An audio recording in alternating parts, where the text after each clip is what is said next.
You know, there's nothing like having a good friend in snowmobiling. We've all got them. Mine, particularly, owns a Polaris dealership.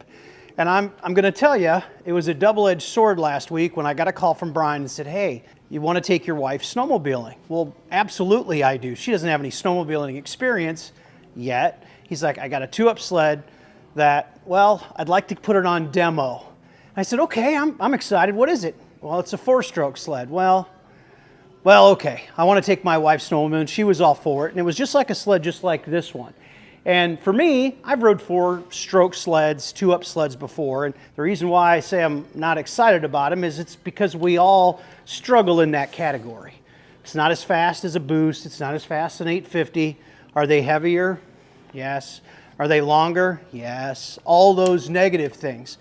And I think my friend was honestly setting me up because I left the 4-stroke sled in eco mode, kind of the easy mode with my wife, and rode about the first 50 miles that way. Tops out at about 50 miles an hour. Very amazing, very light to feel. And that extra 100 pounds that everybody talks about these, I'll be honest with you, in this platform, never felt it at all. And I know Brian rode on Sunday, and I'll get him in here in just a second. I know he had the same impression because we talked about it last night. We were amazed. And I think it has to do with engine position. I don't know. I'm going to ask the expert for that. But for us personally, my wife and I, we had a great time. Now, I will tell you as an enthusiast, I guess I would call myself, when I put it into standard mode or even sport mode, trust me, when it went to sport mode, I could hear it, good speed, even with my wife on in the mid-70s, no problem. I was informed by my wife that something had changed, and it wasn't maybe the driver, it was more the sled, because you could hear it, and it responded a lot faster. And what I mean by that is it handled differently because of that extra power. Polaris did a good job there. So I'm going to talk a little bit more about the technical stuff in a second with Brian, but as far as the sled goes itself in 2-up mode, it was fantastic. I never really noticed it when I was driving. Obviously, my wife was right there. She was plenty warm. It was about 15 below. We had a blast on the sled. Actually rode 160 miles all around northern Illinois. I know Brian's going to share with you his opinion as well, but let me tell you what. I've lived in Illinois my entire life, and there's nothing like getting in your pickup truck, going an hour at the most from here, and being on an amazing trail system. So tip of the cap to all the snowmobile clubs, the state associations, all that stuff. I don't care what anybody says about riding in Illinois.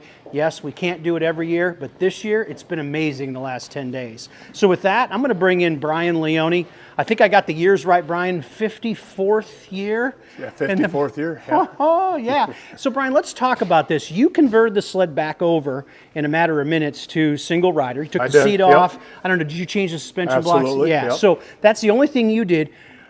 Let's hear your opinion. I know you and I have talked about 4-strokes over the years. I think your first impression of this was out west at altitude, so it's not going to be as robust. We like running through a ditch with our hair on fire. That's what we love to do on a snowmobile. That's not this sled. Talk about it, Brian. Well, I don't know that I would say that it's not this sled, Chad. Yeah. Because I'm going to tell you something. You put this thing in sport mode and you hit the gas, it goes along pretty good. Yeah. I mean, it's not going to go 100 miles an hour with the 852 That's strokes, okay. And it's perfect for the people that it's designed for. Right. You can buy this sled, and you probably will buy this sled at some point in time, Chad, as your kids get bigger and your wife says, hey, listen, maybe I don't want to ride on the back. I'd like to ride my own. Right. What a great sled for them. Right. Wonderful to have somebody, you put it in eco mode and it's not going to get out from underneath them. It's not going to spit her off the back. So Brian, talk about that. Listen, nobody's a better mechanic than my friend Brian, and I mean that. You've been working on this stuff since you even know when. How'd they do that? I mean, the lineage of this motor must come from side-by-side, I assume, right? Absolutely. This engine came from the Razor platform, and they had to change a few things on it, Chad. Right. They turned the crankshaft comes out the other side and some other things, but they just changed fuel mapping and some timing on it. Get it to get better fuel mileage, easier to handle, not quite as responsive. Something that Chad and I think is great for our families, not so great for us, but with the poke of a button in the screen, we just change its mode and we're off to the races. And I love the fly-by-wire. I didn't think I would, but yeah, I like that. Oh, I mean, it was really nice. And even in eco mode with my wife, you know, and I say this in all due respect, you're not going to put anybody on the back of a snowmobile, and I don't care what size it is, and punch the throttle. Because I don't think you want to put your 16-year-old kid on a 650. No. That's the same sled that legitimately you were riding 3 or 4 years ago was the fastest thing on snow that Polaris made. So right here, it's a great platform. I was impressed. I liked it. Quiet, smooth, all the way up to 75 miles an hour smooth. Yeah. It was nice. I really, really enjoyed that part of it. As I get a little bit older, I don't maybe necessarily have to ride as fast as I once did, and this sled fits the bill. Now yesterday, we rode in northern Illinois. We left Rochelle, and we rode north and we rode west. And we had a new boost with us. We had an XC146. We had an Assault 144. Some miscellaneous other snowmobiles, and we all kind of traded around, so the team here got a chance to ride the new 4-stroke.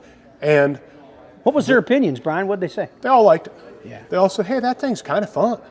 And you and I must attribute that handling package to the engine and the weight being down low and back. Yes. It's got to be. So in switching between the 850 2-strokes and the 4-stroke boost and the 4-stroke, you did not really notice the weight at all. That's correct. And listen, for those of you that don't know, that's always been the Achilles heel. It has been. You put a big 4-stroke engine out front. Yep.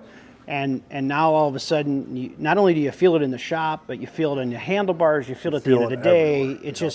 It's just a different experience. If it didn't sound different, you wouldn't know. You would not know that it was a 4-stroke or a 2-stroke. I mean, listen.